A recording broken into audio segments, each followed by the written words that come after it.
تینوں حضرات کا شکریہ۔ اس وقت یہ جو راجنیتی کا کھیل کھیلا جا رہا ہے ایک طرف، تو دوسری طرف جو غریب عوام کا حال ہے اس کے اوپر کوئی خاص بات نہیں ہو رہی۔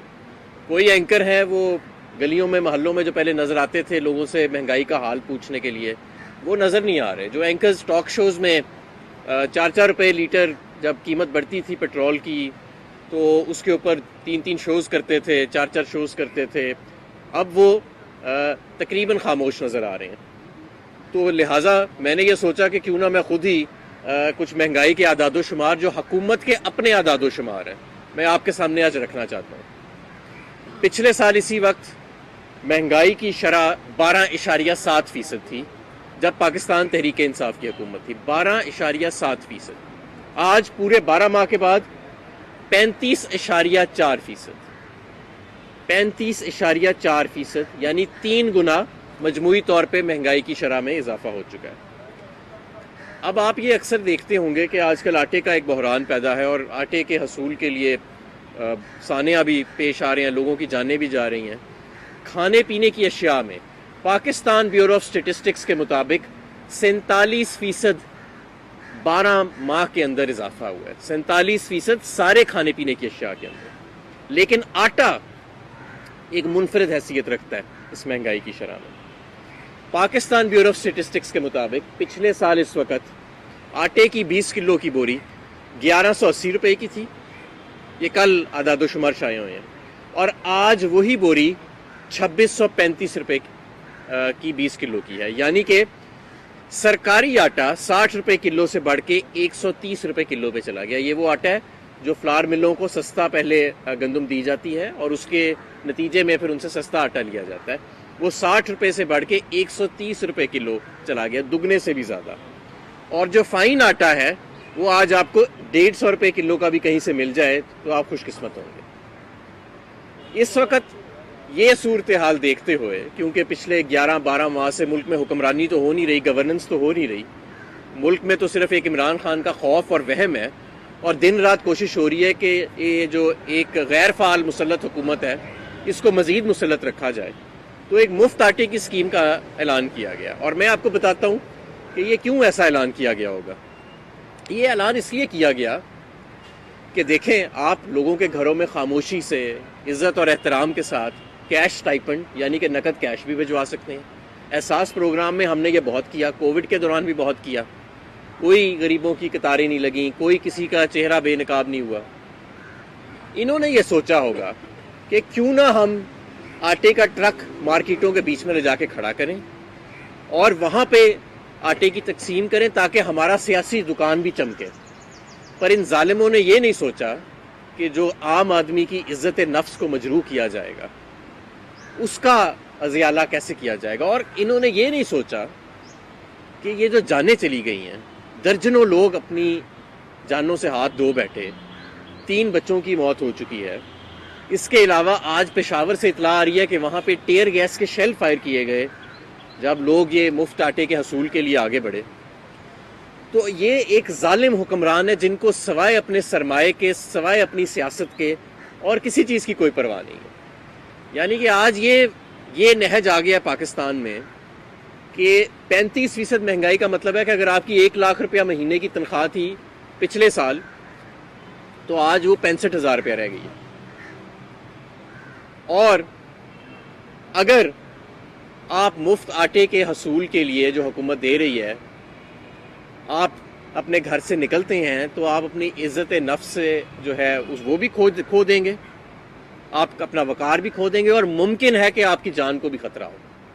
یہ حالات آ چکے ہیں اس ملک کے اوپر، لاکھوں لوگ بے روزگار ہو چکے ہیں، انٹرسٹ ریٹ شرح سود بہت زیادہ بڑھ چکا ہے، 20-22% کے اوپر چلا گیا ہے، صنعت آپ کی مکمل طور پہ بند ہو چکی ہے، خام مال کی امپورٹ کے اوپر اسحاق ڈار نے بین لگایا ہوا ہے کیونکہ IMF سے معاہدہ ہوا نہیں، کیونکہ ایکسٹرنل فائنینسنگ کا جو کرائسس انہوں نے کھڑا کیا تھا مفتاح اسماعیل نے اور اسحاق ڈار نے، وہ حل ابھی تک ہوا نہیں، تو لہٰذا صنعت کو بند کر دیا گیا ہے، اور جس کی وجہ سے لاکھوں لوگ بے روزگار ہو چکے ہیں۔ اور اس کے ساتھ ساتھ آپ کے جو فورن ایکسچینج کے ریزروز ہیں وہ پچھلے 23 مارچ سے لے کے اب تک 7.5% ان میں مزید کمی واقع ہو چکی ہے۔ IMF کا اگریمنٹ دور دور تک ہمیں نظر نہیں آ رہا. جو کہا تھا نا پچھلے جنوری سے لگے ہوئے ہیں کہ ہفتے بعد ہو جائے گا, 5 دن بعد ہو جائے گا, اپنی مرضی کے بزنس مینوں کو بٹھا کے, زیادہ تر پراپرٹی ڈیلر تھے, ان کو بٹھا کے کہا گیا کہ جی 5 دن میں ہو جائے گا. آج اس بات کو بھی 1 ماہ گزر چکا اور کوئی دور دور تک ہمیں آثار نظر نہیں آ رہے. ایک شخص جو 50 روپے کے جھوٹے سٹامپ کے اوپر ملک سے باہر مفرور بیٹھا ہے, وہ دھمکی لگا رہا ہے. مطلب یہ آپ حال دیکھیں, بنانا ریپبلک خدا نہ خواستہ ہم بنتے جا رہے ہیں کہ ایک مفرور شخص باہر سے بیٹھا دھمکیاں لگا رہا ہے کہ اگر آئین اور قانون کے مطابق فیصلہ آیا اور اگر 90 دن کے اندر الیکشن کرا دیے گئے سپریم کورٹ اور ہائی کورٹ کے فیصلے کے مطابق, تو ڈالر 500 پہ چلا جائے گا. اپنا اس نے 1100 ارب کا NRO لے لیا اپنے بھانجوں کے لیے, بھتیجوں کے لیے, سمدھیوں کے لیے, جو بچے پیدا نہیں بھی ہوئے ان کے لیے بھی NRO لے لیا. خود 50 روپے کے سٹیمپ پہ باہر جا کے بیٹھے ہیں جناب, ہائٹ پارک میں بینٹلیز میں پھرتے ہیں اور اپنی سزا کاٹ رہے ہیں, اور یہاں پہ عدالتوں کو دھمکیاں دے رہے ہیں اور پاکستان کے نظام کو دھمکیاں دے رہے ہیں کہ 500 روپے کا ڈالر کر دیں گے اگر آئین اور قانون کے مطابق فیصلہ آئے گا. فیصلہ تو انشاءاللہ آئین اور قانون کے مطابق ہی آئے گا اور آنا چاہیے بھی, اور یہ صاحب جو باہر بیٹھے ہیں یہ بھی آئین اور قانون کے مطابق ہی اپنی سزا بھگتیں گے واپس پاکستان آ کے.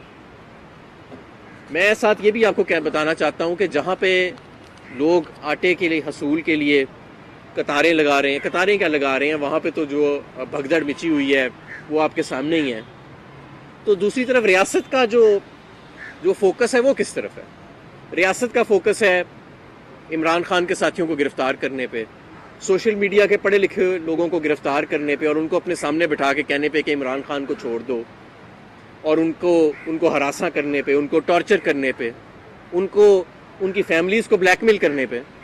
ریاست کا جو زور ہے وہ اس طرف ہے, اور ریاست کا زور اس طرف ہے کہ بجائے کہ اس معاملات کو حل کیا جائے جس کی قیمت ایک غریب آدمی اٹھا رہا ہے. آج پاکستان نے آج تک کبھی یہ حالات نہیں دیکھے جو آج دیکھ رہا ہے.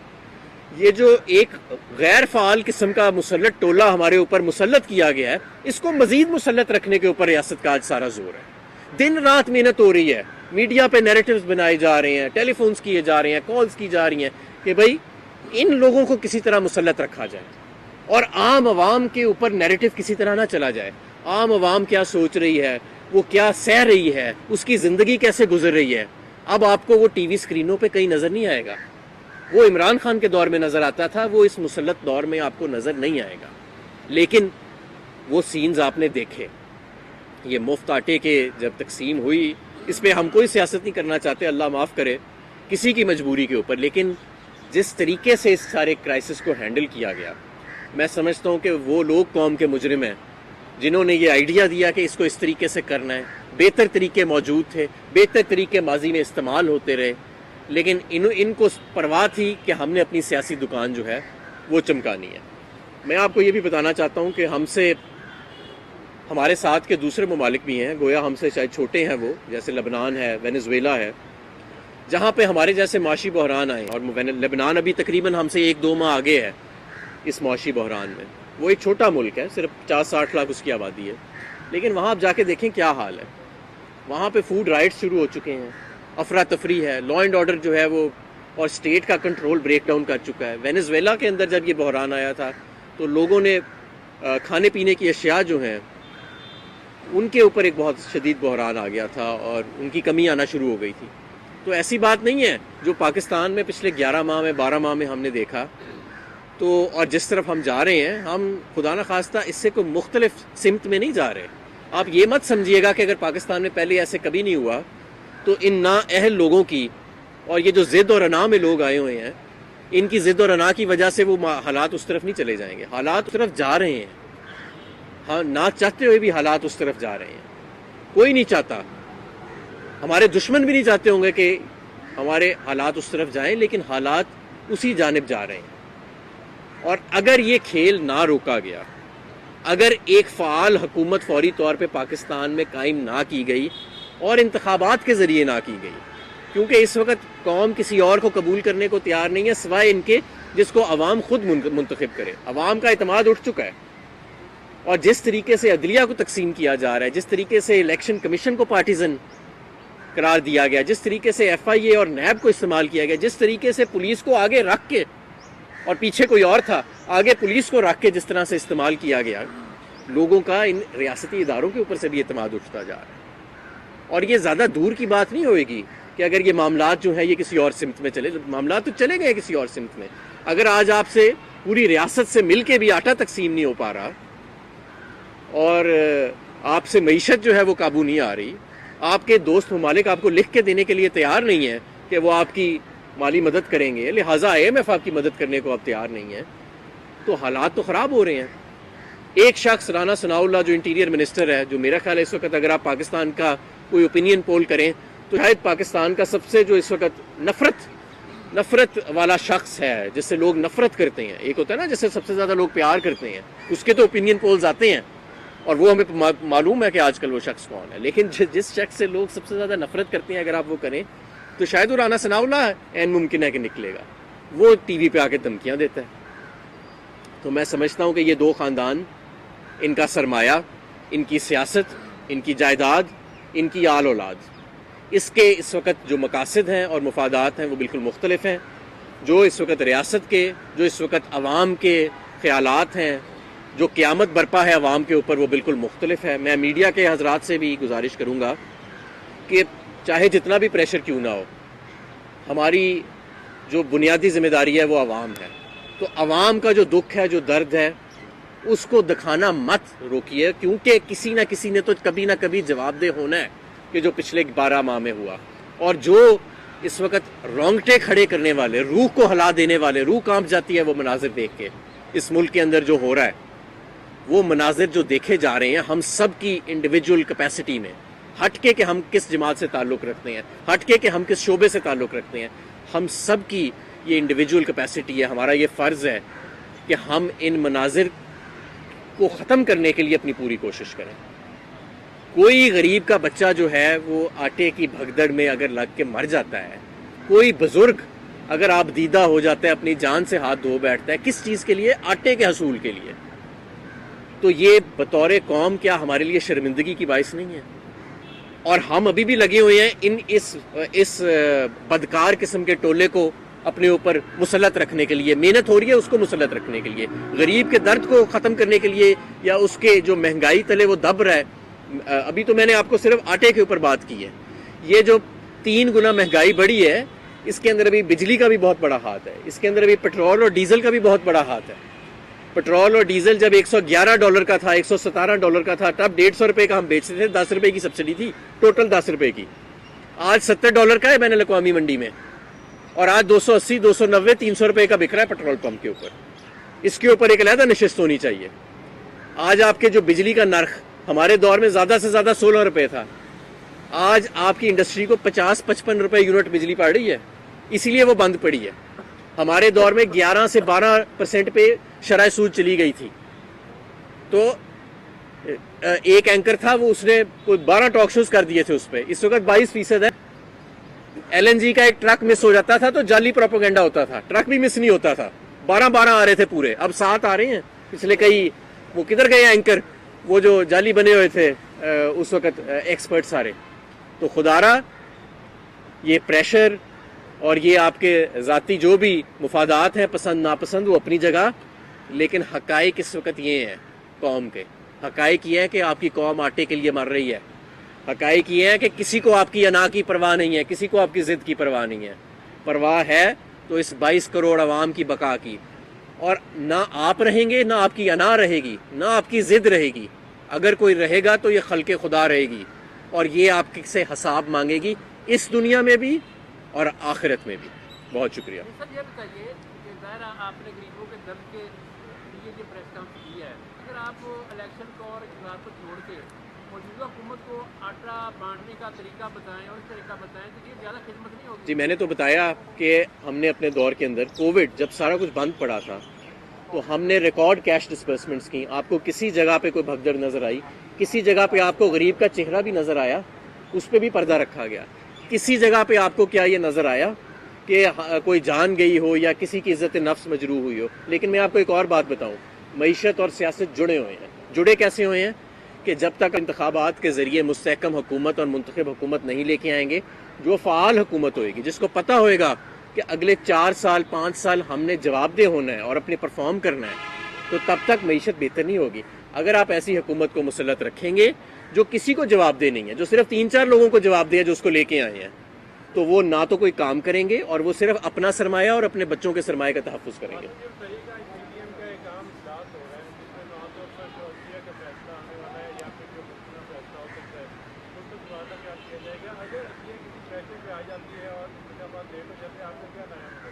دیکھیں بات یہ ہے کہ عدلیہ کا فرض ہے اور عدلیہ کو تنخواہ اس کام کی ملتی ہے, انہوں نے حلف اس چیز کا لیا ہوا ہے کہ وہ آئین اور قانون کی پاسداری کریں گے. ان کی آپس میں جو بھی ذاتی رنجشیں ہوں ہمیں اسے کوئی پرواہ نہیں ہے, میری آپ سے ہو سکتی ہے, آپ کی کسی اور سے ہو سکتی ہے. ان کا صرف مقصد یہ ہے کہ آپ نے آئین اور قانون کی پاسداری کرنی ہے, چاہے آپ کو عمران خان سے کتنی نفرت کیوں نہ ہو, چاہے آپ کو اپنے کسی ساتھی جج سے کتنی نفرت کیوں نہ ہو, ہم کسی کو پرواہ نہیں ہے. Nobody gives a damn. What they will give a damn about in the final analysis is that whether you upheld the constitution or not. اور مجھے پورا یقین ہے کہ ہماری عدلیہ جو ہے وہ آئین اور قانون کے مطابق ہی فیصلہ دے گی. اسی لیے آپ کو بگجڑ مچی نظر آ رہی ہے یہاں پہ کہ انہیں ڈر لگا ہوا ہے کہ آئین اور قانون کے مطابق فیصلہ آئے گا تو ہماری دکان بند ہو جائے گی. بھائی یہ بتائیے گا کہ اس وقت ایک پروپیگنڈا سوشل میڈیا پہ ہے کہ پاکستان اور اسرائیل کے درمیان تجارت شروع ہو چکی ہے, یہ پروپیگنڈا ہے یا حقیقت؟ دیکھیں اس پہ تھوڑا ایڈ کر لیں. یہ بھی کہا جا رہا ہے کہ جس شخص کے نام پر یہ تجارت شروع ہوئی ہے, جس نے دبئی کے ذریعے اسرائیل پاکستانی مصنوعات بھیجی ہے, اس کو تحریک انصاف کی گورنمنٹ میں 2019 میں پاسپورٹ جو جاری ہوا تھا اس میں بطور اسرائیل شہری تسلیم یا یہودی اس کو تسلیم کرنے کے بعد یہ پاسپورٹ جاری ہوا تھا. اس میں نہیں, یہ تو مجھے نہیں پتا اس کو پاسپورٹ کب جاری ہوا اور نہ میں اس شخص کو جانتا ہوں, لیکن میں آپ کو یہ بتانا چاہتا ہوں کہ ہمارا پاکستان تحریک انصاف کا تو شروع سے یہی موقف رہا ہے کہ اسرائیل کو نہ ہم تسلیم کرتے ہیں نہ اس کے ساتھ کوئی تجارتی تعلقات رکھے جائیں گے جب تک فلسطین کا مسئلہ حل نہیں ہوتا. یہ ہو نہیں سکتا کہ فلسطین جو ہے وہ اس کے اوپر جو مظالم اس وقت برپا کیے جا رہے ہیں اور پاکستان وہاں پہ فروٹ بھجوانا بھیج دے. تو یہ تو حکومت کو جواب دینا چاہیے اس کے اوپر, اور اس کے اوپر ایک واضح موقف آنا چاہیے جو ابھی تک نہیں آیا. یہ بتائیے گا, آج آپ نے غریبوں کے لیے آواز اٹھائی ہے, آج جو مہنگائی کی شرح بہت زیادہ اوپر چلی گئی ہے, آپ اس کو اگر آپ کی حکومت آ جاتی ہے تو آپ کو اس کو کس طریقے سے کنٹرول کریں گے؟ اور سیکنڈ بات, جو لوگ آج غریبوں کے اوپر مسلط ہیں اور جو ان کا ایک بندہ دوائی لینے گیا ہوا ہے اس کو آج تک نہ ڈاکٹر ملا نہ دوائی ملی ہے, اس کو واپسی کا راستہ کیسے دکھائیں گے آپ؟ دیکھیں اس وقت تو ضرورت یہ تھی کہ اگر معیشت جو ہے اس کو اس طرح سے جو جس طرح سے تباہ کیا گیا, میں سمجھتا ہوں کہ یہ ایسے نہیں تباہ ہوگی, بڑی محنت سے معیشت کو پچھلے 11-12 ماہ میں تباہ کیا گیا ہے. دور دور تک اندیشہ نہیں تھا ایسے حالات کا آج سے 12 ماہ پہلے جو آج ہیں. تو اول تو یہ مہنگائی نہ آتی. اگر یہ مہنگائی آئی ہے تو غریب کو انسولیٹ کرنے کے لیے مختلف پیکیجز دیے جانے چاہیے تھے. پیکیجز ہی نہیں دیے جانے تھے, پالیسیز ایسی بنائی جاتی. مثال کے طور کے اوپر آپ نے اب یہی دیکھ لیں کہ یہ آٹے والا جو بحران آیا ہے, کیش اسٹائپنڈس کے ذریعے بہتر ہینڈل کیا جا سکتا تھا, نہیں کیا گیا.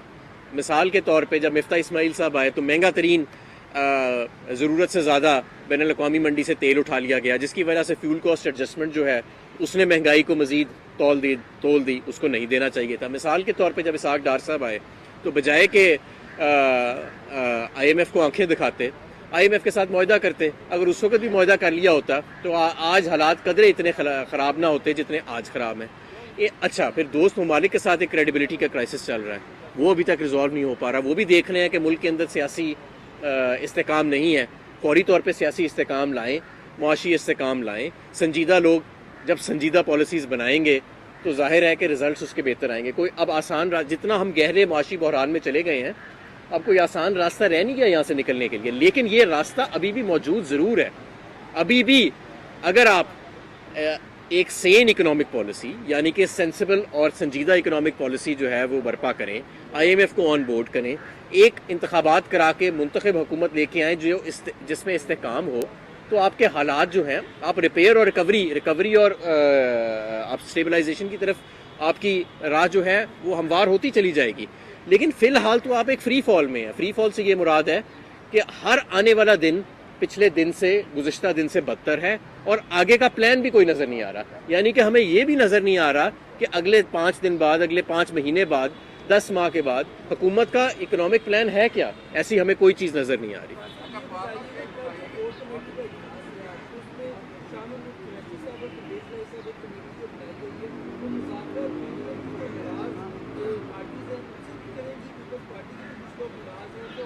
یہ ابھی اس کی ڈیٹیلز ورک آؤٹ ہو رہی ہیں, میرے علم میں نہیں ہے فی الحال. خان صاحب جیسے کہ یہ ملازمین صاحب کہہ رہے ہیں کہ ڈالر مہنگا ہو جائے گا, الیکشن واقعی مہنگا ہو جائے گا. میں آپ کو بتاؤں کہ جس دن اس ملک کے اندر سیاسی استحکام آیا اس دن سینٹیمنٹ ٹرن کر جائے گا. میں یہ نہیں کہہ رہا کہ سب کچھ ٹھیک ہو جائے گا, لیکن یہ جو فری فال ہے آپ کی یہ رک جائے گی اور بہتری آنا شروع ہو جائے گی.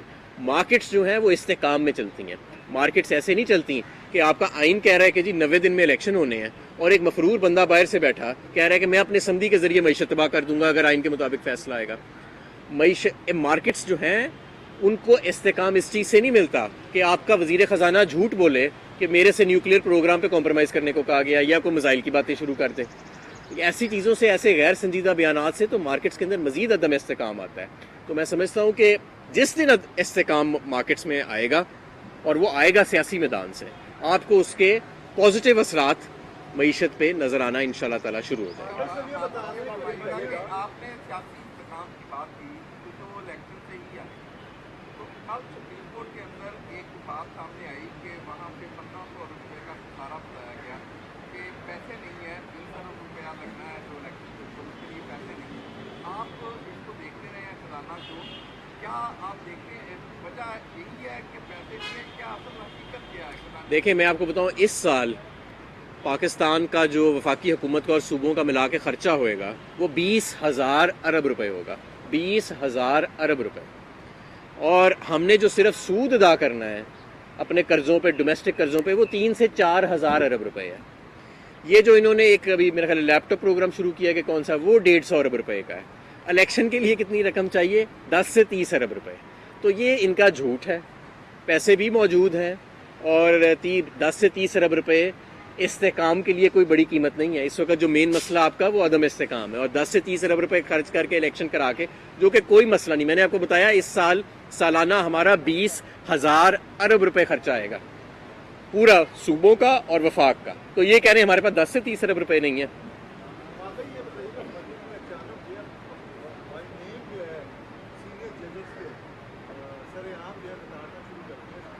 تو وہ ایسے ہی کرتے ہیں. نواز لیگ کا تو یہ پرانا شیوا ہے کہ جب اپنی مرضی کا فیصلہ نہیں آتا تو ججز کے نام لے کے ان کی تذلیل کرتے ہیں, اداروں پر حملے کرتے ہیں.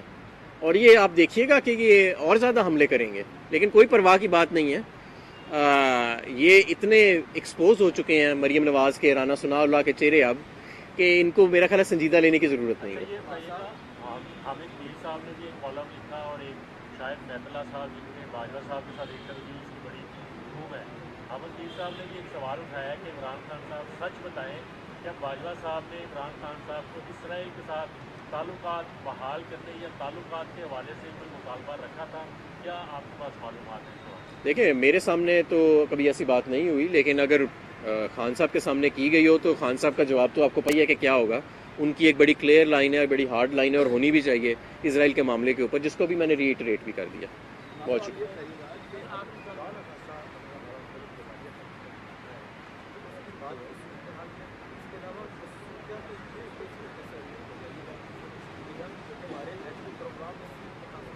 نہیں دیکھیں, یہ کیونکہ معاشی معاملہ ہے, اس کا ایٹمی پروگرام کے ساتھ تو انشاءاللہ تعلق کوئی نہیں ہوگا, لیکن یہ ضرور ہوتا ہے کہ جب آپ معاشی طور پہ دیوالیہ ہو جاتے ہیں تو پھر آپ کی بارگیننگ پوزیشنز جو ہیں وہ ویک ہو جاتی ہیں. اور نیشنل سیکیورٹی مختلف اقسام کی ہوتی ہے. سب سے بڑی سیکیورٹی آج کل اکنامک سیکیورٹی ہوتی ہے. اگر وہ آپ سے چھن جائے تو پھر آپ کے پاس کوئی سیکیورٹی. ظاہر ہے اگر آپ تیل خریدنے کے آپ کے پاس پیسے نہ رہیں تو آپ نے کیا ہی کر لینا ہے, کیا ہی اپنا دفاع کر لینا ہے.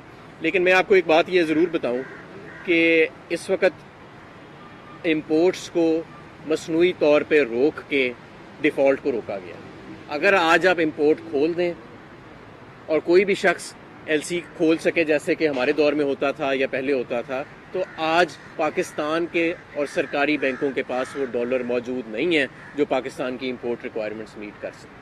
جیسا یہ بتائیں کہ آپ کے پاس کہتے ہیں کہ اگر کوئی بھی ملک دیوالیہ ہو گئے تو کوئی بڑی بات نہیں ہے, وہ سے دیوالیہ ہوئے اس کے بعد دوبارہ بڑی طاقت بنتی ہے, تو باقی آپ بھی دھیرے دھیرے نہیں, اصل میں زرداری صاحب جس معیشت کو دیکھتے رہے ہیں نا, وہ معیشت بڑی اور طرح کی ہے.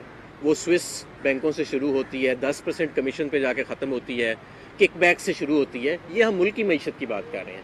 ہو سکتا ہے زرداری صاحب اپنی جوانی میں بار بار دیوالیہ ہوئے ہوں اور پھر بار بار حکومت میں آ کے ان کی معیشت دوبارہ کھڑی ہو گئی ہو, لیکن پاکستان جیسا ملک اگر خدا نخواستہ دیوالیہ ہوگا تو میں بیان نہیں کر سکتا کہ یہاں پہ کیا افراتفری ہوگی. مجھے یہ بتائیں کہ کوئی ایسا اب کی حکمت عملی ہے کہ پڑھا کر آپ کو دوبارہ مہربان ہو جائے اور کوئی مفاہمت کا راستہ نکل آئے؟